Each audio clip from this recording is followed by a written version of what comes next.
Good morning guys, ನಾನು ನಿಮ್ಮ ಮಗ ಸೂರಜ್ ಗೌಡ ಮಾತಾಡ್ತಾ ಇರೋದು. Welcome back to my YouTube channel. ನನ್ನ ಯೂಟ್ಯೂಬ್ ಬಂಧುಗಳಿಗೆ ನಮಸ್ಕಾರ. ನಾವು ಇವತ್ತು ಸ್ವಲ್ಪ ಈಚೆ ಹೋಗ್ತಾ ಇದ್ದೀವಿ. ಎಲ್ಲಿ ಹೋಗ್ತಾ ಇದ್ದೀನಿ ಅಂತ ಆಮೇಲೆ ತಿಳಿಸ್ತೀನಿ ಗಾಯ್ಸ್.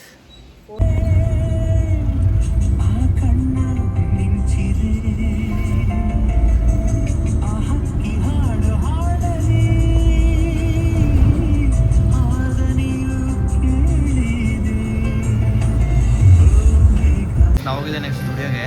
ಶಾಪಿಂಗ್ ಎಲ್ಲ ಮಾಡ್ಕೊಂಡು ನಮ್ಮ ಮೇಘ ಬಿಲ್ ಹಾಕ್ಸ್ತಾ ಇದ್ದಾಳೆ ಗಾಯ್ಸ್. ನೋಡ್ತಾ ಇರ್ಬೋದು ನೀವು ಇಲ್ಲಿ ಕೊಟ್ಟಿಗೆರೆ 80 ಫೀಟ್ ರೋಡಲ್ಲಿ ಹೊಸದಾಗಿ ಸ್ಟುಡಿಯೋ ಓಪನ್ ಆಗಿದೆ. ನೀವು ಬಂದುಬೇಕಾದ್ರೆ ಇಲ್ಲಿ ಪರ್ಚೇಸ್ ಮಾಡ್ಬೋದು. ಸೊ ಕಲೆಕ್ಷನ್ ಎಲ್ಲ ಸಖತ್ತಾಗಿದೆ ಗಾಯ್ಸ್. ನೀವು ನೋಡ್ತಾ ಇರ್ಬೋದು men's wear and slippers and kids wear ಎಲ್ಲ ಸಖತ್ತಾಗಿದೆ ಗಾಯ್ಸ್. ನೀವು ಬಂದು ಒಂದ್ಸತಿ ವಿಸಿಟ್ ಮಾಡಿ. ಕಲೆಕ್ಷನ್ ತುಂಬ ಚೆನ್ನಾಗಿದೆ ಗೈಸ್. ನಾವು ಶಾಪಿಂಗ್ ಮುಗಿಸ್ಕೊಂಡು ಹೋಗಿದ್ದೆ ನೆಕ್ಸ್ಟ್ ಊಟ ಮಾಡೋಕ್ಕೆ. 80 ಫೀಟ್ ರೋಡಲ್ಲೇ ಒಂದು ಹೋಟ್ಲಿದೆ. ಮನೆ ಊಟದ ಥರನೇ ಇರುತ್ತೆ, ಸೇಮ್ ಊಟ ಎಲ್ಲ ತುಂಬ ಚೆನ್ನಾಗಿರುತ್ತೆ. ನಾವು ಅನ್ನ ಸಾಂಬಾರು ಚಪಾತಿ ಮುದ್ದೆ ಎಲ್ಲ ತೊಗೊಂಡು ಊಟ ಮಾಡಿಬಿಟ್ಟು ನಾವು ನೆಕ್ಸ್ಟ್ ಹೋಗಿದ್ದೆ ಗೈಸ್. ನಾವು ಹಾಗೆ ಅಲ್ಲಿ ಡಿಮಾರ್ಟ್ ಇತ್ತು. ಸೊ ಡಿಮಾರ್ಟಲ್ಲಿ ಸ್ವಲ್ಪ ಐಟಮ್ ಎಲ್ಲ ತೊಗೊಬೇಕಾಯಿತು.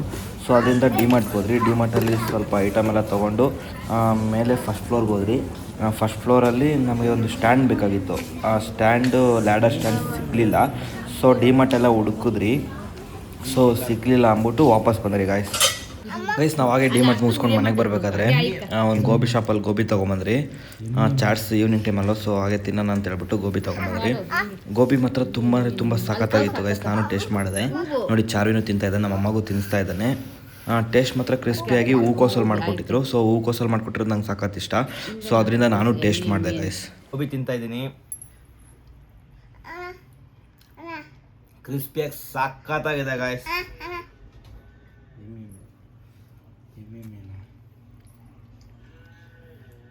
ಎಮ್ಮಿ ಅಂತೇಳು. ಎಮ್ಮಿ ಏನು ವಾವ್ ಸೂಪರ್ ಅನ್ನು. ಗೋಬಿ ಸೂಪರ್ ಅನ್ನು. ಗೈಸ್ ನಾನು ಗೋಬಿ ಎಲ್ಲ ತಿನ್ಕೊಂಡು ಕಾಫಿ ಕುಡ್ಕೊಂಡು ಹಾಗೆ ನಾನು ಸ್ವಲ್ಪ ಜಿಗ್ನೇಲಿ ಕೆಲಸ ಇತ್ತು ಅಂದ್ಬಿಟ್ಟು ನಾನು ಬೈಕ್ ಎತ್ಕೊಂಡು ಹೋಗ್ಬೇಕಾದ್ರೆ ಪೆಟ್ರೋಲ್ ಇಲ್ಲ. ಸೊ ಪೆಟ್ರೋಲ್ ಹಾಕ್ಸ್ಕೊಂಡು ಹಾಗೆ ಕೆಲಸ ಎಲ್ಲ ಮುಗಿಸ್ಕೊಂಡು ಬೇಕ್ರಿಯಲ್ಲಿ ಪಪ್ಸಿನ್ ಅಂತ ಬಂದ್ರಿ ಗಾಯ್ಸ್. ನಾವು ಪಪ್ಸಿನ್ ಅಂತ ಬಂದರೆ ಮಟನ್ ಪಪ್ಸ್ ಹೇಳಿದ್ದೀರಿ. ಆ್ಯಂಡ್ ಇನ್ನೊಂದು ಪನ್ನೀರ್ ಪಪ್ಸ್ ಹೇಳಿದ್ದೀನಿ ಕೊಟ್ಟಿದ್ದಾರೆ. ಪನ್ನೀರ್ ಪಪ್ಸ್ ಎರಡು ಕೊಟ್ಟಿದ್ದಾರೆ. ಟೇಸ್ಟ್ ಮಾಡಿದೆ.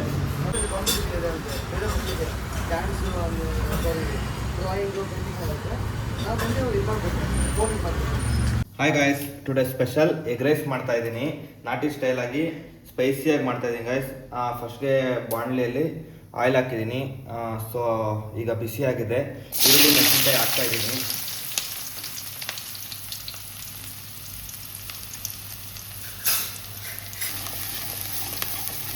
ಗೈಸ್ ಈರುಳ್ಳಿ ಸ್ವಲ್ಪ ಬಾಯ್ಲ್ ಆಗಿದ ತಕ್ಷಣ ನೆಕ್ಸ್ಟ್ ನಾನು ನಾಟಿ ಮಸಾಲ ಸ್ವಲ್ಪ ರೆಡಿ ಮಾಡ್ಕೊಂಡಿದ್ದೀನಿ.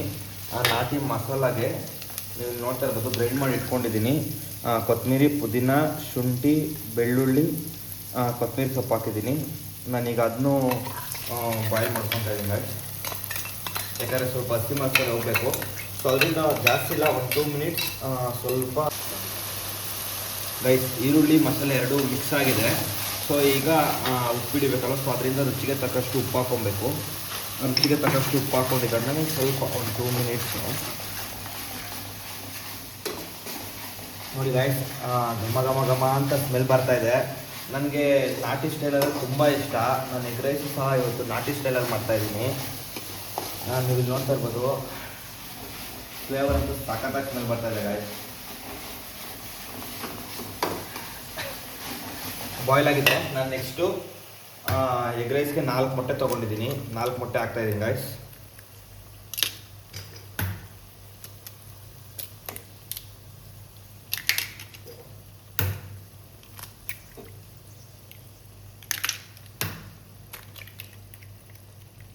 ಮೊಟ್ಟೆ ಸ್ವಲ್ಪ ಅದು ಅಷ್ಟೇ 2 ಮಿನಿಟ್ಸು.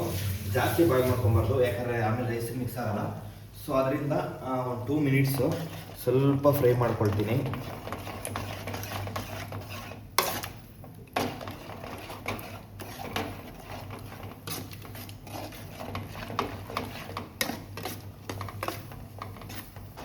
ಇವೆಲ್ಲ almost all red colour egg rice ತಿಂದಿರ್ತಾರೆ, ಯಾಕಂದರೆ ಅದಕ್ಕೆ ಚಿಲ್ಲಿ ಪೌಡರ್ ಹಾಕಿರ್ತಾರೆ. ಸೊ ನಾನು ನಾಟಿ ಸ್ಟೈಲ್ ಅಲ್ವಾ, ಸೊ ನೋಡಿ ನಾನು ಫುಲ್ಲು ಗ್ರೀನ್ ಕಲರಲ್ಲಿ ಮಾಡ್ತಾಯಿದ್ದೀನಿ.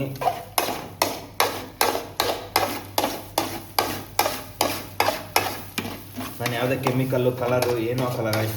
ನ್ಯಾಚುರಲ್ ಆಗಿ ಸಿಂಪಲ್ ಸ್ವಲ್ಪ ಐಟಮಿಂದ ನಾನು ಬೇಗ ಎಗ್ ರೈಸ್ ರೆಡಿ ಮಾಡ್ತಾಯಿದ್ದೀನಿ.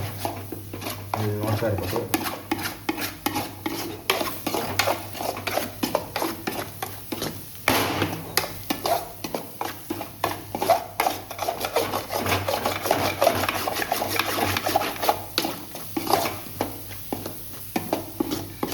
ರೈಸ್ ನೋಡಿ ಸಾಕಿಷ್ಟೇ, ಜಾಸ್ತಿ ಉಟ್ಕೊಳ್ಳೋದು ಬೇಡ, ಯಾಕಂದರೆ ರೈಸ್ ಮಿಕ್ಸ್ ಆಗಲ್ಲ. ನಾನು ಈಗ ನೆಕ್ಸ್ಟು ರೈಸ್ ಹಾಕ್ತಾಯಿದ್ದೀನಿ. ನೀವು ರೈಸು ಅಷ್ಟೇ ಗೈಸ್, ನೀವು ರೈಸ್ ಮಾಡ್ಕೊಳ್ಬೇಕಾದ್ರೆ ಫಸ್ಟೇ ನೀವು ರೈಸ್ ಮಾಡಿಕೊಂಡು ಅದನ್ನ ಸ್ವಲ್ಪ ಆರಕ್ಕೆ ಬಿಡಬೇಕು ಗೈಸ್, ಇಲ್ಲಾಂದರೆ ಮುದ್ದೆ ಆಗೋಗುತ್ತೆ. ನೋಡಿ ಇಲ್ಲಿ ನಾವು ಒಂದು 5 ಮಿನಿಟ್ಸ್ ಫ್ಯಾನ್ಗಳಿಗೆ ಆರಕ್ಕೆ ಇಕ್ಕಿದ್ರಿ, ಸೊ ಅದರಿಂದ ಉದ್ರುಗಾಗಿದೆ, ಯಾಕಂದರೆ ತಿನ್ನೋಕ್ಕೂ ಸ್ವಲ್ಪ ಚೆನ್ನಾಗಿರುತ್ತೆ. ನಾನು ನೆಕ್ಸ್ಟು ರೈಸ್ ಮಿಕ್ಸ್ ಮಾಡ್ತಾಯಿದ್ದೀನಿ. ರೈಸ್ ನಾನು ನೋಡಿ ರೈಸು ಮತ್ತು ಮೊಟ್ಟೆ ಬಾಯ್ಲ್ ಆಗಿರೋದು ಎರಡೂ ಮಿಕ್ಸ್ ಮಾಡ್ತಾಯಿದ್ದೀನಿ. ಉರಿನೂ ಅಷ್ಟೇ ಸ್ವಲ್ಪ ಸ್ಲಿಮ್ಮಲ್ಲೇ ಇಟ್ಕೊಂಡು ಮಾಡ್ಕೊಳ್ಳಿ. ನೋಡಿ ಗೈಸ್, ನೀವು ಮನೇಲಿ ಟ್ರೈ ಮಾಡಿ. ನಾನೀಗ ಮಸಾಲೆ ರೆಡಿ ಮಾಡಿದ್ನಲ್ಲ, ಗ್ರೈಂಡ್ ಮಾಡ್ಕೊಂಡಿದ್ದಲ್ಲ, ನೀವು ಅದೇ ಥರ ಮಸಾಲೆ ಮಾಡ್ಕೊಳ್ಳಿ. ಆ ಮಸಾಲೆಗೆ ಏನಿಲ್ಲ ಗೈಸ್, ಸಿಂಪಲ್ಲು ಕೊತ್ತಂಬರಿ, ಪುದೀನ, ಬೆಳ್ಳುಳ್ಳಿ, ಮೆಣಸಿನ್ಕಾಯಿ, ಶುಂಠಿ, ಓನ್ಲಿ 6 ಐಟಮ್ ಅಷ್ಟೇ ಗೈಸ್. ಸ್ವಲ್ಪ ಅದೇ ನ್ಯಾಚುರಲ್ ಕಲರ್ ಬೇಕು ಅಂದರೆ ಗ್ರೈಂಡ್ ಮಾಡೋದು ಸ್ವಲ್ಪ ಉಪ್ಪು ಹಾಕೊಳ್ಳಿ ಗೈಸ್, ಅಷ್ಟೇ. ನೋಡಿ ಮಿಕ್ಸ್ ಆಗಿದೆ. ಒಂದು 5 ಮಿನಿಟ್ಸ್ ಬಿಸಿ ಮಾಡೋದು, ಯಾಕಂದರೆ ರೈಸ್ ಆರೋಗಿರುತ್ತಲ್ವ, ಸೊ ಅದರಿಂದ ಒಂದು 5 ಮಿನಿಟ್ಸ್ ಬಿಸಿ ಮಾಡಿದ್ರೆ ಚೆನ್ನಾಗಿರುತ್ತೆ ತಿನ್ನೋಕ್ಕೆ. ಸೊ ನಾನು ಚಿಕನ್ ಮಸಾಲ, ಗರಂ ಮಸಾಲ ಆ್ಯಂಡ್ ಧನಿಯಾ ಪುಡಿ ಏನೂ ಹಾಕಿಲ್ಲ ಗೈಸ್, ಓನ್ಲಿ ನ್ಯಾಚುರಲ್ ಅದು ಗ್ರೈಂಡ್ ಮಾಡಿದ ಮಸಾಲೆ ಹಾಕಿದ್ದೀನಿ ಅಷ್ಟೇ. ತಿನ್ಬಿಟ್ಟು ಟೇಸ್ಟ್ ಹೇಗಿದೆ ಅಂತ ನಿಮ್ಗೆ ಹೇಳ್ತೀನಿ ಗೈಸ್. ಎಗ್ ರೈಸ್ ರೆಡಿಯಾಗಿದೆ, ತಿನ್ಬಿಟ್ಟು ನಿಮಗೆ ಟೇಸ್ಟ್ ಹೇಗಿದೆ ಅಂತ ಹೇಳ್ತೀನಿ ಗೈಸ್. ಎಗ್ ರೈಸ್ ರೆಡಿ ಇದೆ, ಟೇಸ್ಟ್ ಮಾಡ್ತಾಯಿದ್ದೀನಿ. ಸ್ಮೆಲ್ಲಲ್ಲೇ ನಂಗೆ ಹೊಟ್ಟೆ ತುಂಬೋಗಿದೆ. ತುಂಬ ಅಂದರೆ ತುಂಬ ಚೆನ್ನಾಗಿದೆ ಗೈಸ್, ನನಗಂತೂ ಸಖತ್ ಇಷ್ಟ ಆಯಿತು. ನಾನು ಫಸ್ಟ್ ಟೈಮ್ ಮಾಡಿದ್ದು. ಸೊ ನೀವು ನಿಮ್ಮ ಮನೇಲಿ ಟ್ರೈ ಮಾಡಿ, ನನಗೆ ಹೇಗೆ ಬಂತು ಅಂತ ಕಮೆಂಟ್ ಬಾಕ್ಸ್ನಲ್ಲಿ ತಿಳಿಸಿ. ಓಕೆ ಗೈಸ್, ನೀವು ಇಲ್ಲಿ ನೋಡ್ತಾ ಇರ್ಬೋದು, ನಮ್ಮೂರಲ್ಲಂತೂ ಫುಲ್ ಮಳೆ, ಸಖತ್ ಮಳೆ ಬಂದಿದೆ. ನಿಮ್ಮೂರಲ್ಲಿ ಬಂದರೆ ಕಮೆಂಟ್ ಬಾಕ್ಸ್ನಲ್ಲಿ ತಿಳಿಸಿ. ಈಚೆ ಫುಲ್ ಮಳೆ ಬರ್ತಿದೆ, ಮಳೆ ನಾನು ನೆನ್ಕೊಂಬಂದೆ. ಸೊ ಮಳೆ ನೆನ್ಕೊಂಬಂದಿದ್ದಕ್ಕೆ ಚಳಿ ಆಗ್ತಾಯಿತ್ತು. ಚಳಿಗೆ ಬಿಸಿ ಬಿಸಿ ಕಾಫಿ ಮಾಡ್ಕೊಂಡು ಕಾಫಿ ಕುಡಿತಾ ಇದ್ದೀನಿ.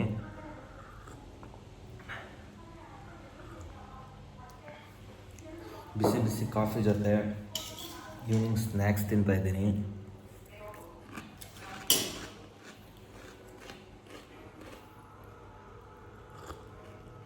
ನಾಳೆ ಸಿಗ್ತೀನಿ ಅಂತ ಹೇಳ್ತಾ ಇವತ್ತಿನ ವಿಡಿಯೋ ಇಲ್ಲಿಗೆ ಎಂಡ್ ಮಾಡ್ತಾಯಿದ್ದೀನಿ. ಟೇಕ್ ಕೇರ್, ಬಾಯ್ ಬಾಯ್.